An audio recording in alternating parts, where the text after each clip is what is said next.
말씀 나누도록 하겠습니다. 우리는 지난주에 사울과 요나단이 전쟁 중에 죽었다는 소식을 들은 다윗의 이야기를 보았습니다. 다윗은 이에 큰 슬픔에 빠지죠. 나라는 패망했고 하나님이 세운 왕은 죽었고 또 자기를 생명처럼 사랑해 주었던 요나단도 죽었으니 얼마나 슬펐겠습니까? 그래서 다윗은 옷을 찢고 재를 뒤집어 쓰고 또 금식하며 이스라엘과 사울, 요나단을 애도하죠. 그리고 오늘 본문에 보면 여기서 더 나아가 이들을 위한 노래를 만들고 이 노래를 가르칩니다. 그것이 오늘 본문인데 우리 17절에서 18절까지 한번 같이 읽어보도록 하겠습니다. 17절에서 18절 시작. 다윗이 이 슬픈 노래로 사울과 그의 아들 요나단을 조상하고 명령하여 그것을 유다 족속에게 가르치라 하였으니 곧 활 노래라. 야살의 책에 17절에 보면 다윗이 이 슬픈 노래로 사울과 그의 아들 요나단을 조상했다라고 하죠. 이 조상하다라는 말이 애가를 만들어 사울과 그의 아들 요나단, 슬픈 노래라는 말이 애가예요. 조상했다, 기렸다라는 말이에요. 애가라는 것은 히브리어로 키나라고 하는데 악기를 치다 슬픈 노래를 부르다, 또 애통하는 노래, 애곡하는 노래를 이렇게 말합니다.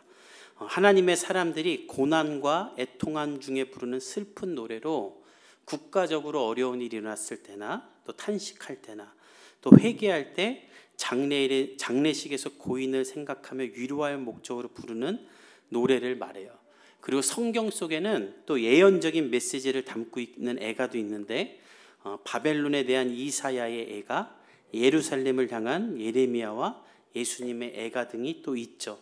다윗이 이처럼 사울과 요나단을 위한 이런 애가를 만든 것입니다. 그리고 명령을 해요. 유다 지파야 너희는 이 노래를 불러라. 그리고 뿐만 아니라 19절과 24절에 보면 이스라엘과 이스라엘의 딸들에게도 이 노래를 부르라라고 말해요.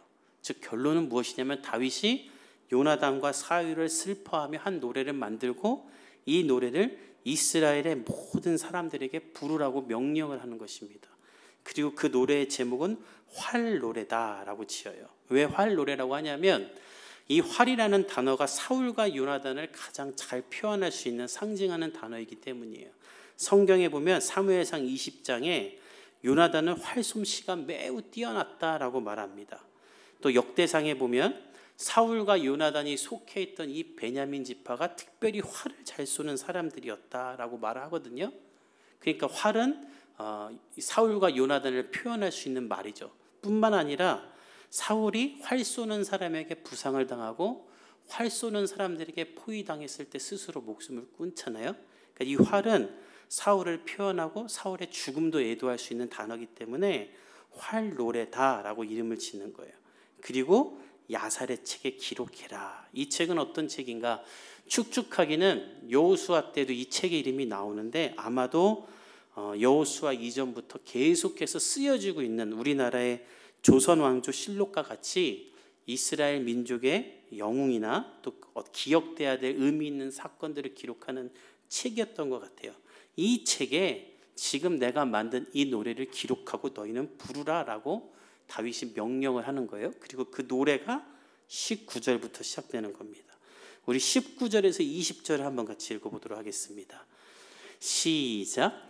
이스라엘아 내 영광이 산 위에서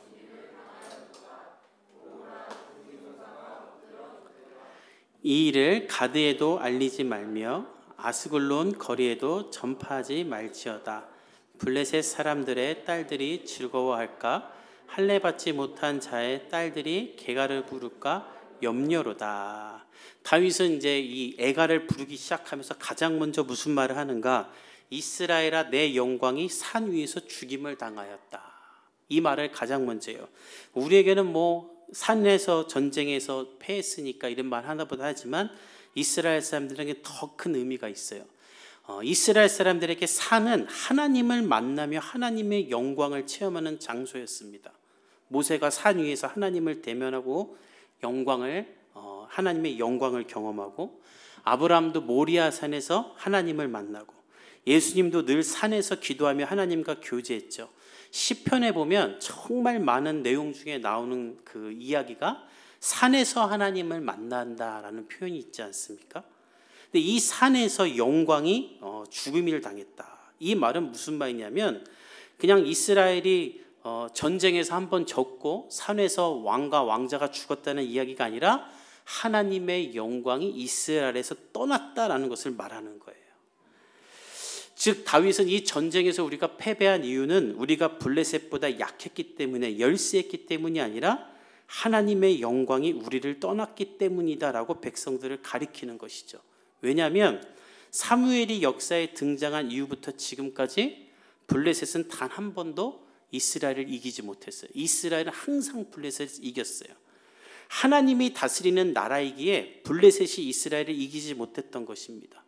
블레셋은 훨씬 더 강한 칼과 창과 병거와 기병을 가지고 있었고, 이스라엘은 쇠장장이가 없어서 맨날 농기구 가지고 싸웠지만 이스라엘은 항상 블레셋을 이겼어요. 왜? 하나님의 영광이 그들과 함께 있기 때문에. 심지어 골리앗이라는 역사상 가장 뛰어났던 장수는 다윗이라는 꼬마가 던진 돌에 맞아 죽었을 정도로 블레셋은 늘 이스라엘과 전쟁을 치를 때마다 수치를 당했죠. 그런데 오늘 보니까 블레셋이 이스라엘을 이겨버려요. 그러니까 다윗은 이것을 보고 어떻게 해석하는가? 이것은 블레셋이 더 강해졌기 때문이 아니라 하나님의 영광이 우리를 떠났기 때문이다. 이것은 너무나 수치스러운 일이다. 그래서 다윗은 이 사실을 블레셋의 두 도시 가드와 아스글론에 알리지 말라라고 말합니다.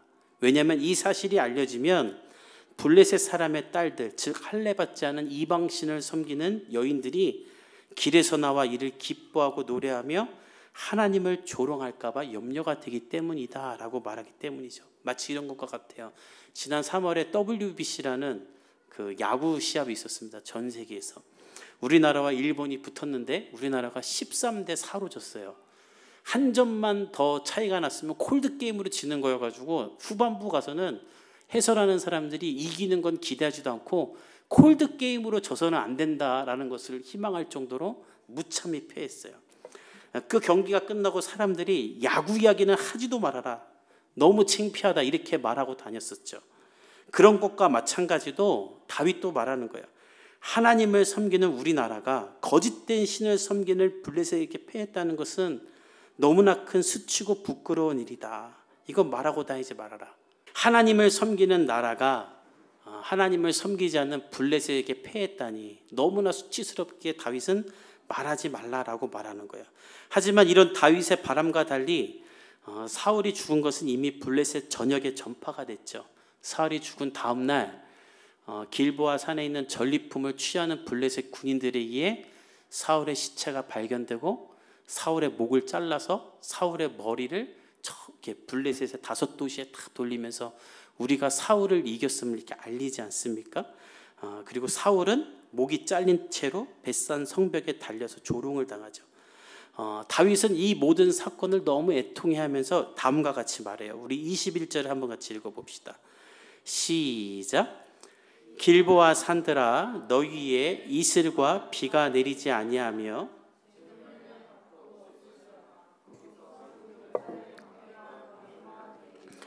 곧 사울의 방패가 기름 부음을 받지 아니함 같이 되미로다.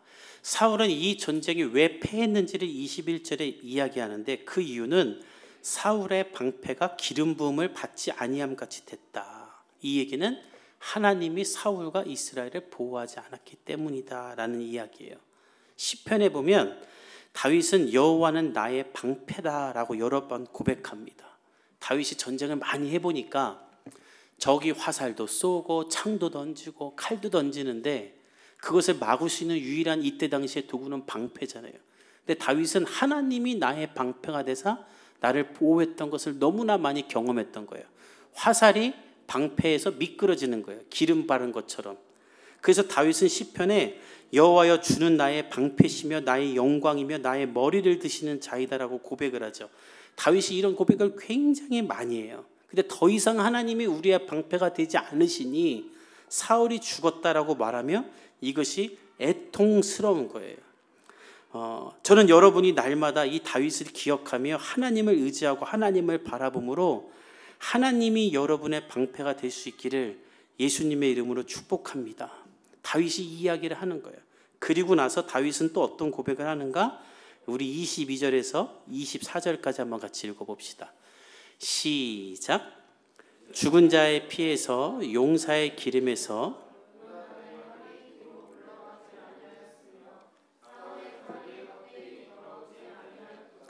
사울과 요나단이 생전에 사랑스럽고 아름다운 자이러니 죽을 때에도 서로 떠나지 아니하였도다.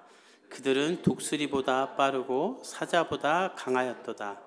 이스라엘 딸들아 사울을 슬퍼하여 울지어다. 그가 붉은 옷으로 너희에게 화려하게 입혔고 금 놀이개를 너희 옷에 채웠도다. 다윗은 앞에 절에서는 이스라엘의 패망한 것에 대해 슬퍼하죠. 근데 오늘 이 본문은 갑자기 조금 전환이 돼요. 아까 말했듯이 지금 이 본문은 노래잖아요. 그러다 보니까 구조가 있는데 앞에 19절부터 21절까지는 슬픔을 노래하고요. 지금 22절부터 24절까지는 사울과 요나단에 대한 해석을 하고 마지막 25절부터 27절까지는 다시 슬픔을 노래합니다. 그러니까 슬픔을 노래하는 노래인데 그 중간에 다윗이 의도적으로 사울과 요나단에 대한 해석을 넣은 거예요. 왜 슬픔을 노래하면서 이런 그 어떤 해석을 집어넣는가?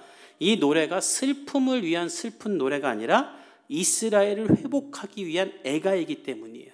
그래서 이 노래를 가리키면서 슬픔을 노래하지만 전쟁에 패한 이스라엘 사람들에 대한 인식을 변화시키는 일도 하고 싶기 때문이에요. 그럼 어떤 인식을 변화하는가? 사울과 요나단에 대한 해석이에요. 22절에 보면 다윗은 요나단의 활은 뒤로 물러서지 않았으며 사울의 칼은 헛되지 않았다라는 말을 하죠. 이 말은 무슨 말인가? 방금 전에 용사가 엎드려졌다, 하나님의 영광이 떠났다라고 말을 했으면서 갑자기 또 요나단의 활은 뒤로 물러서지 않았고 사울의 칼은 헛되지 않았다는 말을 해요. 왜 이 말을 하냐면 요나단의 생애를 봤을 때 사무엘상 14장에 블레셋이 쳐들어왔을 때 엄청나게 많은 병거와 기병들을 끌고 왔을 때 이스라엘 백성들은 블레셋을 보고 두려워하여 다 도망갑니다. 근데 그때 요나단은 뒤로 물러서지 않고 여호와의 구원은 사람의 많고 적음에 달리지 않았다고 말하면서 블레셋을 습격하고 블레셋으로부터 구원을 얻게 만들죠. 그 이야기를 말하는 거예요. 이스라엘 백성들아, 요나단이 길보아 산에서 죽었지만 그는 허망하게 죽은 사람이 아니라 그가 살아있을 때 뒤로 물러서지 않고 하나님의 이름으로 우리를 구원했던 사람임을 기억해라라는 것을 말하는 거예요. 사울도 마찬가지예요. 22절 후반부에 보면 사울의 칼은 헛되지 않았다고 말하죠. 그리고 나서 사울이 독수리보다 빠르고 사자보다 강했던 것을 기억하라라고 말합니다. 하나님 앞에 버림받아갖고 귀신 들리던 사람인데 왜 이런 말을 해주는가? 다윗이 이야기해요. 24절에 보면 우리 한번 24절을 읽어볼까요? 시작. 이스라엘 딸들아 사울을 슬퍼하며 화려하게 입혔고 금 놀이개를 너희 옷에 채웠도다. 사울이 하나님 앞에 버림받아 죽은 사람이었지만 그가 왕으로 너희를 다스릴 때 그는 전쟁에서 이겼던 전리품으로 너희를 화려하게 입혔고 금도 주던 사람이지 않았느냐? 그러니 너희 사울의 공로를 기억하라라고 말하는 거예요. 다윗은 애가를 부르면서 갑자기 왜 이런 해석을 넣는가? 그 이유는 딱 한 가지인데 지금 모든 백성들이 사울의 죽음을 당연히 받아들이고 욕하기 있었기 때문이에요. 성경에 나와 있지 않지만 여러분 한번 상상해 보세요. 사울이 길보아 산에서 죽었다는 말을 이스라엘 백성들 들었을 때 안타까워했을까요? 저는 아니라고 생각합니다. 드디어 죽었구나. 하나님 앞에 버림받더니 죽었구나. 저렇게 허망하게 죽구나. 하나님의 심판이구나. 아마 다 그렇게 생각했을 것입니다. 다윗은 이런 사람들의 해석을 바꿔버리고 싶은 거예요. 왜 바꿔버리고 싶은가? 그가 비록 하나님께 버림받아 죽은 것은 맞지만 그는 그럼에도 불구하고 하나님이 기름을 부으셨던 이스라엘의 초대 왕이죠. 그런 사울을 온 나라가 비난하고 있다면 그것은 하나님에 대한 불신의 시작이고 이스라엘 전체에 미치는 부정적인 영향이기 때문에 사람들이 그 사울의 죽음을 애도하길 원하는 마음으로 비난하고 아유 당연히 죽었다 잘 죽었다라고 말하지 않게 하기 위해 다윗은 이런 해석을 넣는 거예요. 다윗이 이렇게 말하면 아무도 사울을 욕할 수 없기 때문이죠. 왜냐하면 다윗이 가장 많은 피해를 입었던 사람이기 때문에. 저는 여러분들이 이런 다윗을 배울 수 있기를 예수님의 이름으로 축복합니다. 여러분의 삶에 원수 같은 사람이 있을 거예요. 큰 상처를 준 사람이 있을 거예요. 그 사람을 여러분이 계속 말하고 다니잖아요. 그럼 여러분의 자녀의 원수도 됩니다. 여러분 가족의 원수가 돼요. 국가적으로 마찬가지예요. 여러분들이 절대 자녀들 앞에서 정치인들이나 대통령들을 욕하면 안 돼요. 여러분 그러면 이건 여러분의 가정이 망하는 거예요. 전 여러분이 이 세상의 사람들처럼 반으로 갈라져서 한쪽으로만 치우쳐서 어떤 일부 정당의 사람이나 대통령이나 이런 사람들을 욕하거나 또 막 칭찬하지 않기를 바랍니다. 그럼 나라 망하고요. 우리도 망해요.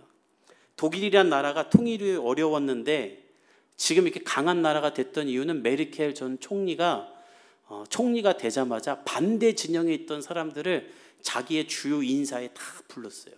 우리나라 따지면 국민의힘 사람이 대통령이 되는데 민주당 사람들을 막 국무총리 시키고 무슨 장관을 시킨 거예요. 그러니까 어떻게 서로 비난을 해요. 같이 머리 맞대고 같이 일할 수밖에 없지. 그러니까 나라가 잘 되는 거예요. 그러니까 우리 다윗이 지금 그거 하고 있는 거예요. 지금 이스라엘은 반으로 나눠져 있어요. 아우 사울 그거 잘 죽었다. 이제 다윗 왕 되겠네. 근데 다윗이 그거 못하게 하는 거예요. 지금 우리가 다 같이 애도하고 다 같이 하나 돼야 된다. 나라가 패망한 것에 대한 분노를 사울에게 표출해서는 안 된다. 그러기 위해 다윗은 사울이 잘했던 것을 막 말하는 거예요. 국민들이 갖고 있는 원망을 감사하게 기억으로 바꾸는 것이죠. 이것을 위해 다윗이 지금 애가를 만들고 부르게 하는 거예요.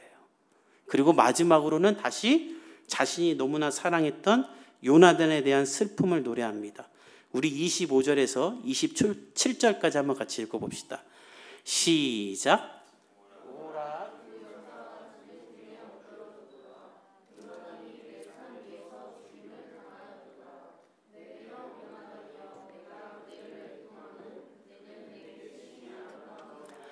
그대가 나를 사랑함이 기이하여 여인의 사랑보다 더하였도다. 오라 두 용사가 엎드려졌으며 싸우는 무기가 망하였도다 하였도다. 다윗은 사울과 요나단의 해석을 다시 새롭게 한 다음에 이제는 또 마지막으로 요나단을 애도합니다. 다윗과 요나단의 관계는 너무나 친밀했죠. 우리가 너무나 잘 아는 대로 가장 성경에서 우정을 이야기할 때 대표되는 사람들이 이 두 사람이지 않습니까? 다윗은 그를 애도하며 그는 내게 심히 아름다웠다. 이 말은 원문으로 보면 나의 기쁨이었다라는 말이에요. 요나단이 다윗을 기이할 정도로 사랑해 주었기 때문이죠. 이 기이하게 사랑했다는 말은 자식을 사랑하는 어머니의 사랑, 남편에 대한 아내의 사랑, 또 남녀 간의 사랑처럼 절대적으로 헌신적으로 나를 사랑해 주었던 사랑을 말하는 것입니다. 이거를 또 동성애를 옹호하는 사람들은 다윗과 요나단이 서로 동성애적 사랑을 한 것이 아니냐 이렇게 주장하는 사람인데 그런 거 아니에요. 사무엘상 18장에 보면 다윗이 골리앗을 죽였을 때 요나단이 그 다윗을 보고 또 다윗이 하는 신앙 고백을 보고 그와 마음이 하나가 됐다고 하죠. 즉 다윗이 갖고 있는 하나님에 대한 열정이 요나단은 너무나 마음에 들었고 그와 하나 되기로 하고 서로 사랑했던 거예요. 그 결과 요나단은 나중에 다윗 나를 대신에 네가 왕이 돼도 좋다라고까지 말해 주었죠.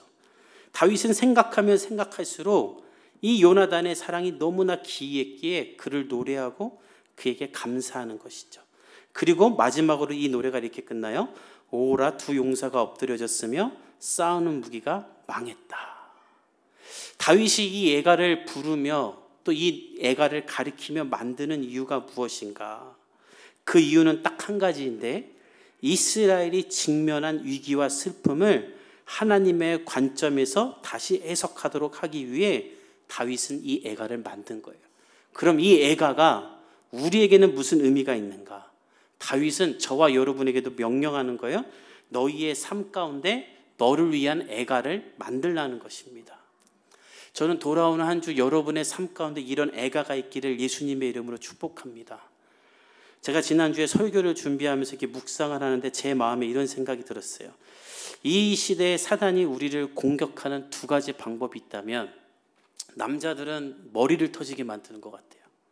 이 남자들이 보는 것도 많고 아는 것도 많고 요즘 하는 것도 많다 보니까 남자들은 머리가 아파요. 여자들은 마음이 터지는 것 같아요. 근데 드라마를 보니까 온통 다 그 얘기예요. 남자들은 머리 터지는 이야기, 여자들은 마음 터지는 이야기. 이런 시대를 살아가는 우리에게 다윗은 말하는 거예요. 단순히 스트레스를 풀기 위해 어떤 노래를 부르라는 것이 아니라 너희들의 삶 가운데는 하나님 안에서 새롭게 해석해야만 하는 노래가 있으니 그 노래를 만들어 부르라는 것입니다. 스카솔즈 목사님은 이런 말씀하셨어요. 우리를 지치게 하는 목소리들, 즉 후회와 상처, 두려움들을 이길 수 있도록 하나님이 우리에게 주신 것이 바로 노래이다. 이 노래를 부르면서 여러분들이 여러분의 삶을 새롭게 해석해야 된다는 거예요. 그리고 그 증거가 지금 우리가 부르고 있는 모든 찬양들인 거예요. 존 뉴턴이라는 사람이 있었습니다. 여러분 잘 아는 대로 그 사람은 영국에서 세계 무역을 하면서 흑인 노예를 팔아갖고 막대한 이익을 채우고 있는 사람이에요. 아버지를 따라서 이렇게 영국이 세상을 지배하고 노예 무역을 할 때 막 노예를 팔았던 거예요. 그리고 부를 쌓고 있는데 하루는 노예를 이렇게 사가지고 바다를 건너고 있는데 풍랑을 만나게 돼요. 다 죽게 생겼어요. 기적적으로 살게 됩니다. 기적적으로 살고 하나님을 만나고 나서 보니 자기 인생에 남은 게 후회밖에 없는 거예요. 내 평생 한 거라고는 사람을 사가지고 학대하고 사고 팔고 했던 것밖에 없는 거예요. 내 인생이 이렇게 끝나는구나. 내 인생 너무 후회스럽다. 그러고 있는데 하나님이 그런 나를 살리시고 나를 받아주셨다는 생각에 이 존 뉴턴은 너무나 큰 은혜를 받게 되고 자기 자신을 위한 노래를 하나 만들게 됩니다. 그 노래가 우리가 너무나 잘 아는 나 같은 죄인 살리신이라는 찬양이죠. 나 같은 죄인 살리신 주 은혜 놀라와 잃었던 생명 찾았고 광명을 얻었네. 그리고 2절이 여러분이 잘 아는 대로 큰 죄악에서 건지신 주 은혜 고마워. 나 처음 믿은 그 시간 귀하고 귀하다. 존 뉴턴은 이 노래를 만든 다음에 신학교를 가서 목사가 되고 노예 무역에 반대하며 노예 금지법을 통과하게 시키는데 이로 말미암아 가해자와 희생자 모두를 새롭게 만들어 버립니다. 인생의 후회를 애가로 만들어서 새로운 인생이 된 것이죠. 엘리자 에즈먼드 히윗이라는 여인이 있었습니다. 이 여인은 교육대학을 수석으로 졸업하고 이제 선생님이 됐는데 선생님이 되었을 때 나는 그냥 일반 선생 되지 않겠다. 나는 불량 학생들을 지도하는 선생님이 되겠다라는 선한 마음을 품고 불량 학생들만 모여있는 학교에 가게 돼요.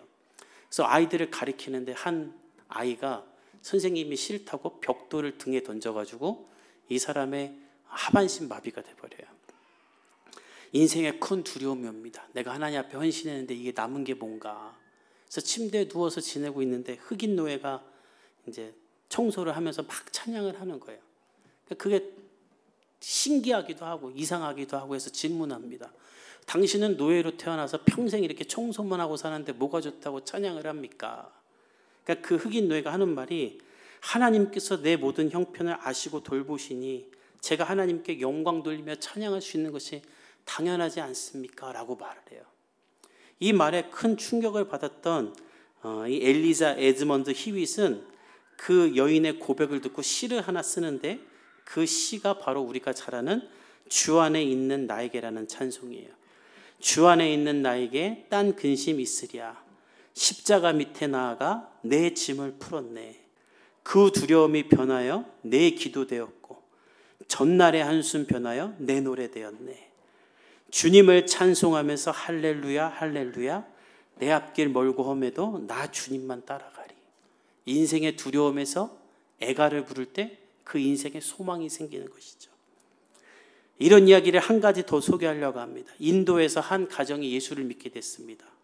이를 안 동네 사람들은 동요하기 시작했고 마을의 지도자는 그 가족을 다 끌고 나옵니다. 그리고 가운데 놓고 아버지를 놓고 이야기해요. 예수를 부인하지 않으면 너의 가족을 다 죽이겠다. 너부터 부인해라. 이 아버지는 예수님을 부인할 수 없어서 노래를 부르기로 결단하고 그 자리에서 이런 노래를 부릅니다. 주님 뜻대로 살기로 했네. 뒤돌아서지 않겠네. 그러자 마을의 지도자는 그 아버지를 죽여버려요. 그리고 나서 아내를 다시 부릅니다. 그리고 세워서 얘기합니다. 너도 예수를 부인하지 않으면 죽이겠다. 그러자 그 여인이 이런 말을 해요. 이 세상 사람 날 몰라줘도 뒤돌아서지 않겠네. 그리고 죽여버려요. 마을의 지도자는 마지막으로 아들을 데리고 나옵니다. 너 예수 부인해라. 안 그러면 너도 죽는다. 그러자 그 아들이 다음과 같이 찬양합니다. 아버지가 만든 노래죠. 세상 등지고 십자가 보내 뒤돌아서지 않겠네. 그 자리에서 다 죽어버려요. 근데 놀라운 것은 이렇게 다 죽고 난 다음에 예수가 누구인지 궁금해지기 시작해요. 사람들이. 아니 도대체 예수가 누구길래 아버지, 아내, 아들 다 찬양하다 죽을까? 사람들은 예수에 대해 알아가기 시작했고 다 예수가 믿게 되고 이 세 사람을 죽은 지도자를 비롯한 모든 사람들이 예수를 믿겠다 고백하는 기적이 일어나게 됩니다. 애가를 부를 때 일어나는 기적이죠. 전 여러분의 삶 가운데 이런 애가가 있기를 간절히 축복합니다.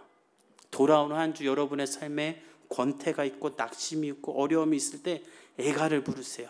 애가를 부르고 여러분의 삶을 다시 해석하세요. 주님의 능력이 나타날 줄 믿습니다. 특별히 우리 사랑하는 형제들, 여러분 안에 하나님을 향한 노래가 있기를 예수님의 이름으로 축복합니다. 스트레스 풀겠다고 축구하고 맨날 운동하고 영화 보고 그거 다 순간이에요. 전 형제들이 입을 열어서 하나님을 찬양하고 기도하는 여러분의 그런 하나님을 향한 노래가 있기를 예수님의 이름으로 간절히 축복합니다.